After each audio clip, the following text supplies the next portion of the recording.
He was just a janitor to everyone else, invisible in his khaki uniform and calloused hands, but to the grand piano tucked in the corner of the hotel lobby, he was a ghost of something forgotten, someone who once mattered.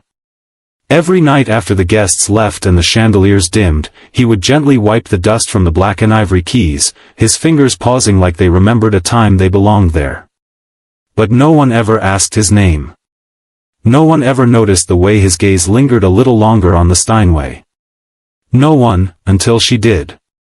Before we continue, if you believe in kindness, second chances, and the power of unseen talent, please like, comment, share, and subscribe to Kindness Corner. Your support helps us share more emotional, uplifting stories that matter.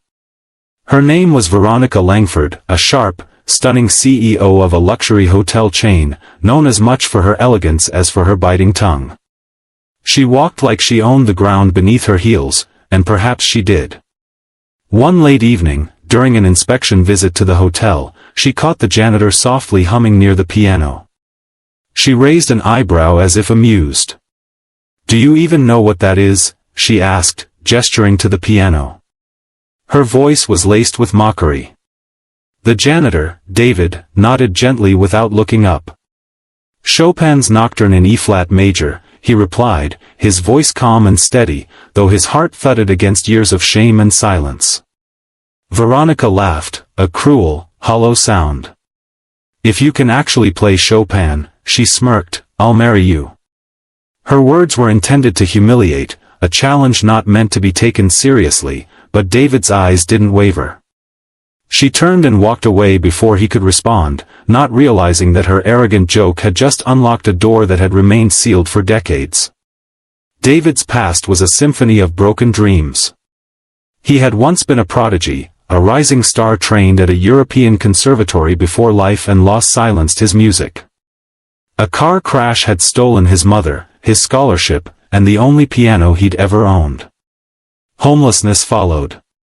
He cleaned toilets to survive, not because he lacked talent, but because the world had no patience for grief or broken wings.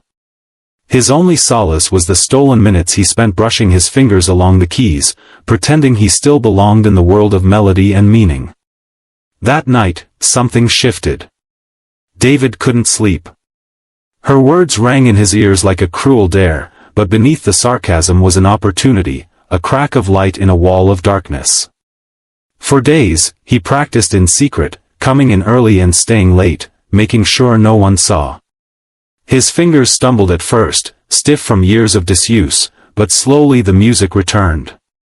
It was not just notes, it was memory, it was hope, it was everything he had buried beneath the janitor's uniform. A week later, Veronica returned to the hotel for a formal fundraiser.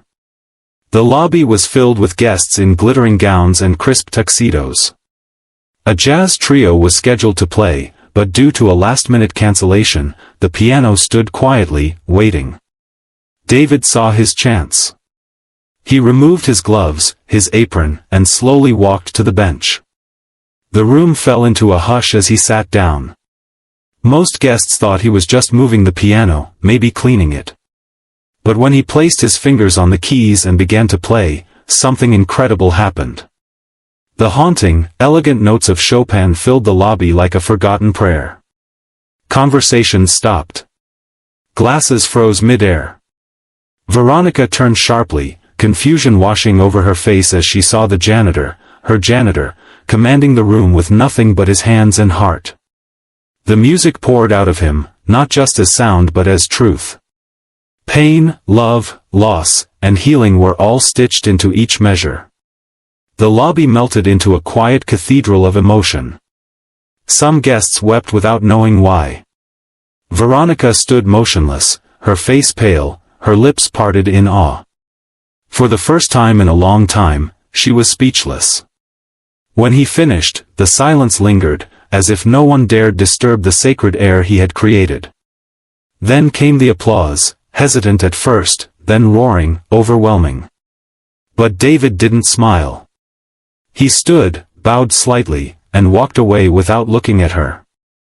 He had already said everything he needed to say with his music. Veronica approached him later, her usual poise shaken.